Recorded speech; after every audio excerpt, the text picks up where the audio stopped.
ಲಕ್ಷ್ಮಿ ಕಾಲ್ ಮಾಡಿದ್ದಾಳೆ. ಹೌದಾ?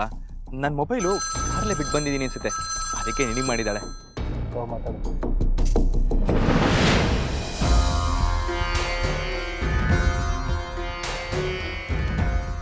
ಹಲೋ, ಹೇಳಿ ಲಕ್ಷ್ಮಿ. ಏನಿಲ್ಲ, ನಾನು ಊರಿಗೆ ಹೊರಡ್ತಾ ಇದ್ದೀನಿ, ಅದನ್ನು ಹೇಳೋಣ ಅಂತ ಕಾಲ್ ಮಾಡಿದೆ. ಹೌದಾ? ಹುಷಾರಾಗಿ ಬಾ. ಸರಿ. ರೀ, ಈಗ ನೀವು ಎಲ್ಲಿದ್ದೀರಾ? ಇಲ್ಲೇ ಶಂಕರ ಮತ್ತು ನಾನು ಅವ್ರ ತೋಟಕ್ಕೆ ಬಂದಿದ್ವಿ. ಯಾಕೆ? ರೀ, ಶಂಕರನ್ ಜೊತೆ ಯಾರ್ಯಾರಿದ್ದಾರೆ? ಶಂಕರ, ಅವನ ಹುಡುಗರು, ಅವನ ಫ್ರೆಂಡ್ ಯಾರೋ ಬಂದಿದ್ದಾನೆ. ಯಾಕೆ ಲಕ್ಷ್ಮಿ? ಏನಿಲ್ಲ ರೀ, ಆಶ್ರಮದಕ್ಕ ಫೋನ್ ಮಾಡಿದ್ರು. ಅವರು ನೀವು ಶಂಕರನ್ ಜೊತೆ ಹೋಗ್ತಾ ಇರೋದನ್ನ ನೋಡಿದ್ರಂತೆ. ಶಂಕರನ್ ಜೊತೆ ಇರೋ ವ್ಯಕ್ತಿ ಒಳ್ಳೆಯವನಲ್ವಂತೆ, ಅವನು ಕೊಲೆ ಮಾಡಿದಾನಂತೆ.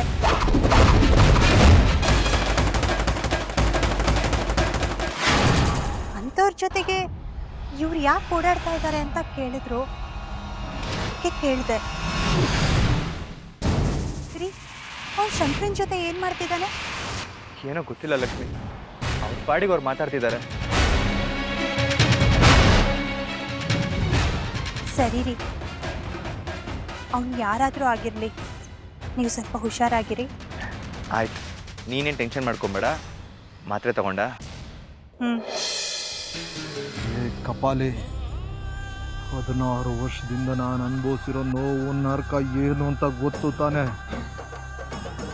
ನನ್ನ ಮಗನ್ನ ಸಾಯಿಸಿ ನನ್ನ ಎದೆಯಲ್ಲಿ ಉರಿತಾ ಇರೋ ಕೋಪ ತಾಪನ ಆರಿಸ್ಕೋಬೇಕು. ನನ್ನ ತಂಗಿ ಆಸೆನ ನೆರವೇರಿಸ್ಬೇಕು.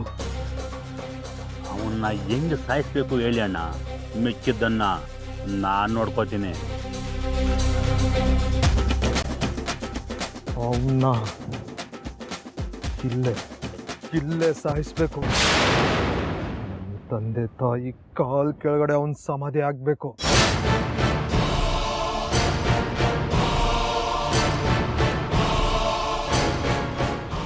ಸರಿ ಲಕ್ಷ್ಮಿ, ನೀನು ಹುಷಾರು. ಆಯ್ತು ರೀ, ಬೇಗ ಬಾ. ಇಲ್ಲ, ಬಾಯ್.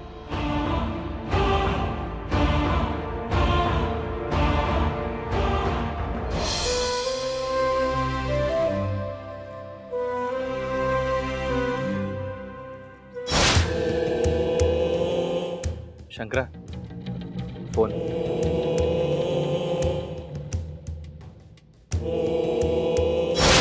ಶಂಕರ, ಅದೇನೋ ಎಕ್ಸ್ಪ್ಲೈನ್ ಮಾಡ್ತಿದ್ರಿ, ನಾನು ಬಂದ ತಕ್ಷಣ ಸೈಲೆಂಟ್ ಆಗಿಬಿಟ್ರಿ.